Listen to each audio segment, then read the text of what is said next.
Hello, അങ്ങനെ നിങ്ങൾ wait ചെയ്തിരുന്ന വെൽ പ്രിപ്പയർ ചെയ്ത് നിങ്ങളുടെ പ്രിലിംസ് കംപ്ലീറ്റ് ആയി. പല സൈഡിൽ നിന്നും പല മിക്സഡ് റെസ്പോൺസസ് കിട്ടുന്നുണ്ട്. For some of them it was very easy and for some of them it was like a moderate paper and for some of them it was very tough. So speculations aside എല്ലാം അവിടെ നിൽക്കട്ടെ. And within few days itself UPSC നമ്മുടെ റിസൾട്ടും publish ചെയ്യും. But one thing which you need to take notice that result publish ചെയ്യാൻ ഇനിയുണ്ട് almost ഒരു 10 days. So why should you waste your time? Start your mains preparation right away. And when you are preparing for the mains examination, there are few things which every candidate should take care. Starting with good knowledge and revision of the topic. Second one, the capacity of a person to understand what is being asked in the question. Questionil എന്താ ചോദിച്ചിരിക്കുന്നതെന്ന് മനസ്സിലാക്കി അതിന് answer എഴുതാനുള്ള potential. Third one, to write the correct answer for the question which are being asked. Question വായിച്ചു മനസ്സിലാക്കി അതിന് പറ്റുന്ന right answer എഴുതുക. And the last one, to keep a calm and composed mind so that your preparation, your stress and all those issues can be managed within the right time. നമുക്കറിയാം prelims to mains ഒരു approximately 3 months time period ആയിട്ടുള്ള ഒരു congested ആയിട്ട് വരുന്ന ഒരു time period ആണ്. So in these processes how Amrita IAS Academy is going to help, I will explain to you. To start with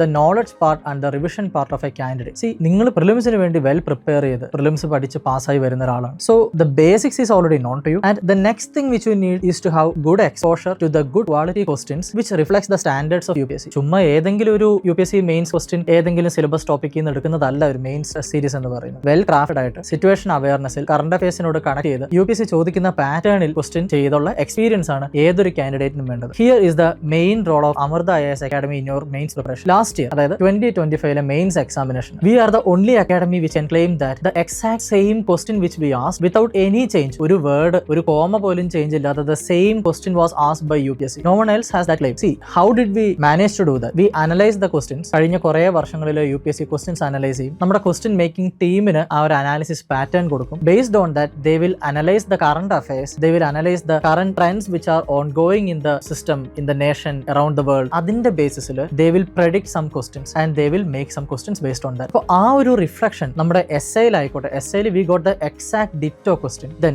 GS1 ആയിക്കോട്ടെ, 2 ആയിക്കോട്ടെ, 3 ആയിക്കോട്ടെ, the same questions are being repeated in the UPSC mains examination. So that is the point where a candidate who is preparing for the mains examination can have better exposure to good questions, and also once good exposure കിട്ടി, answer എഴുതി, feedback കിട്ടിയ ഒരു ക്വസ്റ്റ്യനിൽ you will be well prepared. When you get the same question for the mains examination, നിങ്ങൾക്ക് അവിടെ ചിന്തിച്ച് സമയം കളയണ്ട, പുതിയ പോയിന്റ്സ് ഫ്രെയിം വർക്ക് ചെയ്യണ്ട, റൈറ്റിംഗ് സ്റ്റൈൽ അല്ലെങ്കിൽ സ്ട്രക്ചർ ഓഫ് ദ ആൻസറിന് വേണ്ടി ചിന്തിച്ച് സമയം കളയണ്ട. റൈറ്റ് അവേ ഒരു 10 or 15 secondsനുള്ളിൽ തന്നെ you can give out the answer, and that will help you to save your time, increase your confidence and also boost your marks in your mains examination. So that is a first point. Now the next one, understanding a question. ഒരു ക്വസ്റ്റ്യനിൽ ചോദിച്ചിരിക്കുന്നത് എന്താണെന്ന് മനസ്സിലാക്കി ആവശ്യമില്ലാത്ത ടോപ്പിക്കുകളെ avoid ചെയ്ത് right answer എഴുതുക എന്നുള്ള ഒരു ചടങ്ങ്. ആ ഒരു പ്രോസസ്സിലോട്ട് വരുമ്പോൾ what each and every candidate requires is experienced guidance from well experienced and expert mentors. And ആ ഒരു കേസിൽ Amrita IAS Academyയുടെ മെയിൻസ് ടെസ്റ്റ് സീരീസിൽ I can personally guarantee U, ഒന്നുകിൽ ഓൾറെഡി സർവീസിലുള്ള ആളുകൾ അല്ലെങ്കിൽ ഇന്റർവ്യൂ പല തവണ അറ്റംപ്റ്റ് ചെയ്ത ആളുകളായിരിക്കും, അതായത് മെയിൻസ് ക്ലിയർ ചെയ്ത ആളുകളായിരിക്കും നിങ്ങളുടെ പേപ്പർ ഇവാലുവേറ്റ് ചെയ്യുന്നത്. And many a times what we observe is that ആ ഒരു ക്വാളിഫിക്കേഷൻസ് ഇല്ലാത്ത, എക്സ്പീരിയൻസ് ഇല്ലാത്ത ആളുകളാണ് പല സ്ഥലത്തും ഗൈഡൻസുകൾ. We avoid that. Students need the best and we provide you the best. And also നിങ്ങൾ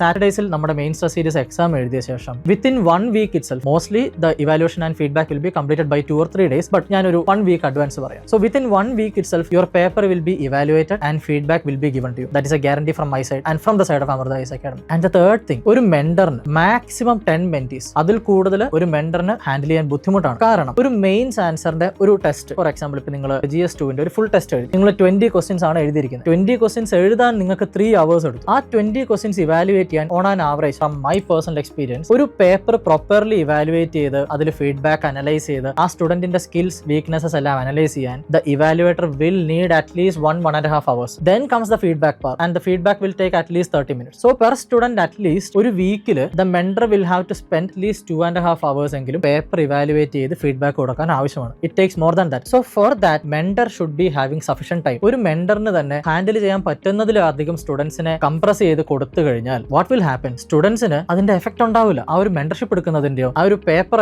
ആൻസർ എഴുതിയതിന്റെയോ ഫീഡ്ബാക്ക് കൊണ്ടോ അവർക്ക് അതുകൊണ്ടൊരു ടാഞ്ചിബിൾ ആയിട്ടുള്ള ഔട്ട്കംസ് ക്രിയേറ്റ് ചെയ്യാൻ സാധിക്കും. So that is the next guarantee from Amrita IAS Academy. You will be allotted to a mentor, and for that mentor the maximum number of mentees will be limited to 10, nothing beyond that. Now comes the next part, that is with respect to management of the confidence. Our test series is crafted in such a way that you have that ability and you have that opportunity to make your process flexible. ശരിയാണ്, നമ്മുടെ exams സാറ്റർഡേസിലാണ്. Yes, we have a time table, ഒരു fixed time table ഉണ്ട്. But depending on your situation നമുക്ക് നമ്മുടെ test സീരീസിൽ flexibility parameters കൊണ്ടുവരാൻ പറ്റും. സോ നിങ്ങളുടെ ലൈഫാണ്, നിങ്ങളുടെ കരിയർ ആണ്, വൺ ആൻഡ് ഓൺലി മെയിൻസ് ആണ്, and the time is limited. So think properly, take A good decision, well attention കിട്ടുന്ന നല്ല ഗുഡ് ക്രാഫ്റ്റഡ് ക്വസ്റ്റ്യൻസ് ഉള്ള നല്ലപോലെ ഫീഡ്ബാക്ക് കിട്ടുന്ന ഒരു സ്ഥലത്ത് എഴുതണോ വേണ്ടയോ എന്നുള്ളത് the decision is up to you. All the best for your mains exam.